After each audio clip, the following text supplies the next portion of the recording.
Look, I don't usually start a video like this, but today I have to be straight with you. The government has admitted that 300,000 Centrelink payments were illegally cancelled. Not reduced. Not paused. Cancelled. And they did it illegally. Now here's the part that really got me. When this first came out, the official number they gave us was 9,510. That's what they said. 9,500. And then quietly, without much fanfare, that number jumped to 300,000. 300,000 Australians who were legally entitled to their payments and just didn't get them. And a lot of those people probably never even knew why. So today I want to walk you through exactly what happened, who got hit, and what you can actually do about it if you think you might be one of them. Alright, so let's go back a bit. Between 2020 and 2024, Centrelink was cancelling payments left, right, and centre. Now some of those cancellations were legitimate, people's situations change, people move overseas, people stop qualifying. That's just how the system works, and that's fine. But what the government is now admitting is that a huge chunk of those cancellations had no legal basis. They were done incorrectly. The rules weren't followed properly. And people who should have kept getting their money simply stopped getting it. And now here's where it gets even more frustrating. Even after all of this came to light, the cancellations have apparently been paused. But suspensions haven't. Between January and March of this year, nearly 300,000 suspension notices went out. That is more than 3,300 people every single day having their payments suspended while the government is supposedly fixing the problem. So on one hand they are saying we know we got it wrong, we are fixing it. And on the other hand the suspensions are still flying out the door at the same rate. You can understand why a lot of people aren't buying it. Now I know the question you're asking. Who were the 300,000 people this happened to? The honest answer is we don't have a clean breakdown of that yet. What we do know is that it was across multiple payment types, not just one. Disability support. JobSeeker. And yes, there are age pension recipients in there too.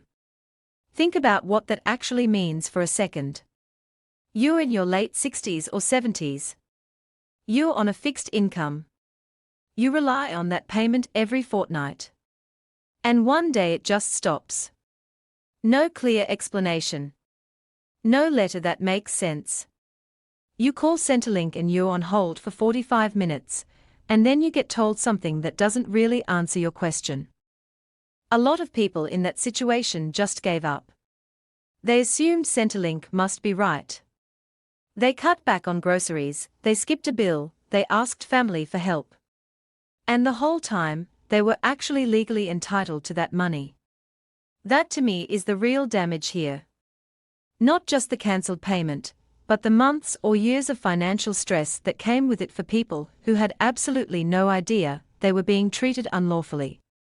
Now I want to be fair here.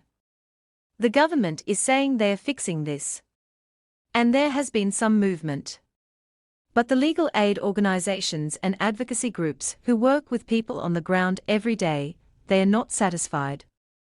One major organization said publicly that they have seen nothing that actually assures them real reform is happening. Not just announcements. Not just press releases. Actually happening on the ground for real people. And that gap between what the government is saying and what the people dealing with real cases are seeing, that worries me. Because the people who got hit hardest by this are often the ones least equipped to fight back. They don't know how to navigate the appeal system. They don't have a lawyer on speed dial. They trusted the system and the system let them down. Now I do want to give credit where it's due because there's some genuinely positive news buried in all of this. The federal budget has committed $3.7 billion toward aged care. Part of that, $1.7 billion, is specifically to build more aged care beds. Up to 5,000 new beds a year. And there's a focus on making sure people who don't have a lot of money can still access good quality care, and aren't pushed out by people who can afford to pay more. That is a real commitment, and it matters. Because anyone who has tried to get a parent or a spouse into aged care in this country knows how difficult that process is and how long the waits can be. But I'll say this, I've been watching Australian government budgets for a while now. Money that gets announced and money that actually ends up helping real people are often two very different things.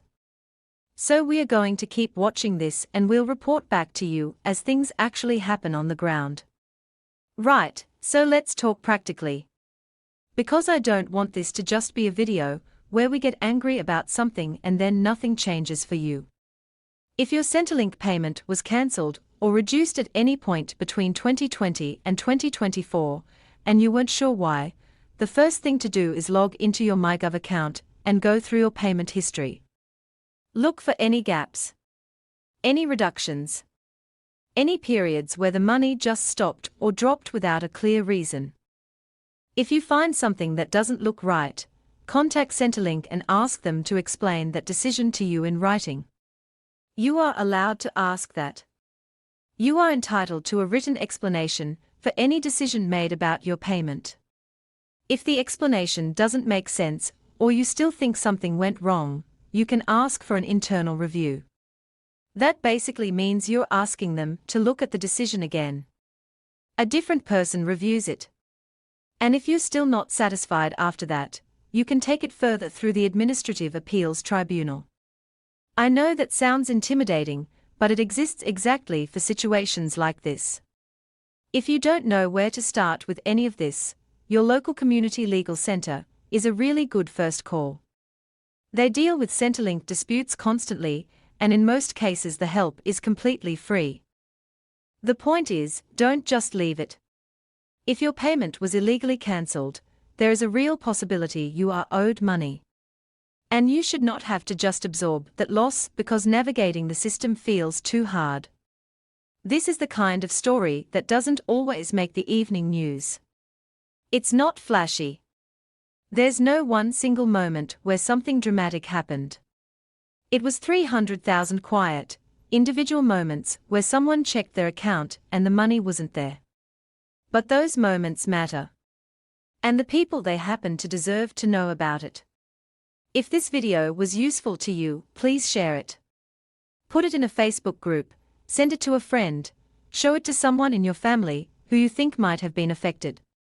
Because the more people who know about this, the harder it is for it to just quietly disappear. Subscribe to Senior Daily Report if you haven't already.